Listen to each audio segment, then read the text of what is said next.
Hi students, welcome back to learning journey. நான் எனக்கு தெரிஞ்சதை நான் சொல்கிறேன். உங்களுக்கு ஓகேனா இது யூஸ் பண்ணிக்கோங்க. எப்படின்னா, இங்கே எனக்கு மளிகை சாமானத்தோடது, இங்கே மல்லித்தூள், அப்புறம் புளி, அந்த மாதிரி மல்லித்தூள், புளி, வெல்லம் இந்த மாதிரி எடுத்து வச்சுருக்கேன் கவரில். அப்புறம் இங்கே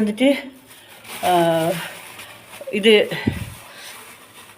இது இலை, இது கருவேப்பிலை, நம்ம பச்சை மிளகாய் இங்கே வச்சுப்போம். இப்போதைக்கு வச்சுருக்கேன். இது இந்த ஸ்வீட்டோடது கொஞ்சோண்டு ஒரு சிரப்பு இருந்தது, அதை எடுத்து வச்சுருக்கேன். ஏதோ புளிக்குழம்புக்கு சாம்பார் கொஞ்சம் விட்டுக்கலான்னு. அப்புறம் தக்காளி இங்கே கொஞ்சம் எடுத்து வச்சுருக்கேன், டேபிளுக்கு மேலே வச்சது போக. இங்கே தயிர் வச்சுருக்கேன். அது தவிர பழம் அதான் வாங்கினா, இப்போ பழங்கள் எல்லாம் வச்சுருக்கேன். வந்தப்போ இப்படி வாங்கி வைக்கிறது, எப்பயோ ஒரு நாள் கிடைச்சா இப்படி வாங்கி வைக்கிறது.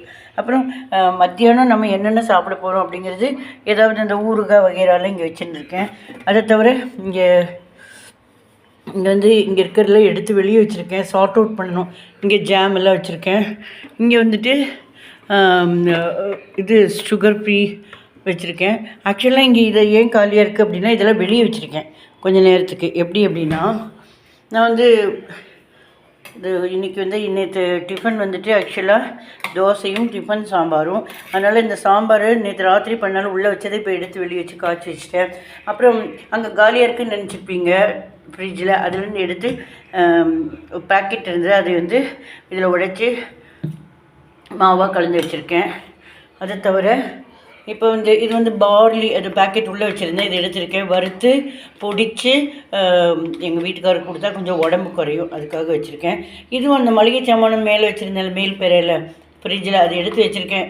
ஏன்னா மறந்து வருவேன் இருக்கா இல்லைன்னு. கொஞ்சம் நம்ம சமைச்சு முடிக்கிற வரைக்கும் கண்ணு முன்னாடி வச்சுக்கிறேன். அதுக்கப்புறம் இப்போ தோசை வாத்துன்ருக்கேன். இன்னொரு தோசை, அதுக்கு தான் எண்ணெய் பக்கத்தில் வச்சுருக்கேன்.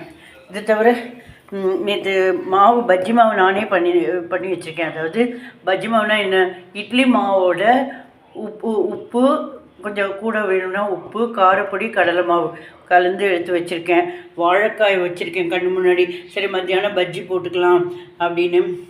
அதே மாதிரி தயிர் மத்தியானத்துக்கு எடுத்து வச்சுருக்கேன். மகாணி கிழங்கு அது ஓப்பன் பண்ணணும், ஞாபகம் மறந்துடுவேணுன்ட்டு எடுத்து வச்சுருக்கேன். அது தவிர காலை ஐட்டங்கள் எல்லாம் இங்கே வச்சுருக்கேன். காலை ஐட்டங்கள் தக்காளி, ரெடிமேட் தக்காளி தொக்கு இருக்குது. இங்கே பெசரி வச்சுருக்கேன், உங்களுக்கு தெரியும்னு நினைக்கிறேன். இதில் பாவக்காய், காரப்பொடியும் உப்பும் போட்டு பெசரி வச்சுருக்கேன். இதில் கடலை மாவும் அரிசி மாவும் போட்டு பெரட்டி இன்றைக்கி டீப் ஃப்ரை பண்ணலான் இருக்கேன் பாவக்காயை. நெய் எப்படியோ நம்ம சாப்பாட்டுக்கு மதியானத்துக்கு எடுத்து வச்சுருக்கேன். அப்புறம் புளிக்குழம்பு யூஸ் பண்ணுறதுக்காக தான், சாப்பாட்டுக்கு பெசன் சாப்பிட்லாம், மோர் சாப்பாட்டுக்கு தொட்டுக்கலாம், தோசை கூட தொட்டுக்கலாம். ஸ்டியூ கொஞ்சம் இருக்குது, அது எடுத்து வச்சுருக்கேன். இதில் நான் மறுபடியும் ஓப்பன் பண்ணுறேன். நேற்றே ஓப்பன் பண்ணி காமிச்சேன். தேங்காய் பூண்டு மிளகா அப்படி வச்சுருக்கேன். அது எப்படி பண்ணணுன்னு வேறு நான் சொல்லி கொடுத்துருக்கேன். நீங்கள் என்னோடய வீடியோ ஃபாலோ பண்ணி கேட்டிருந்தீங்கன்னா, பார்த்துருந்தீங்கன்னா உங்களுக்கு தெரிஞ்சிருக்கும்.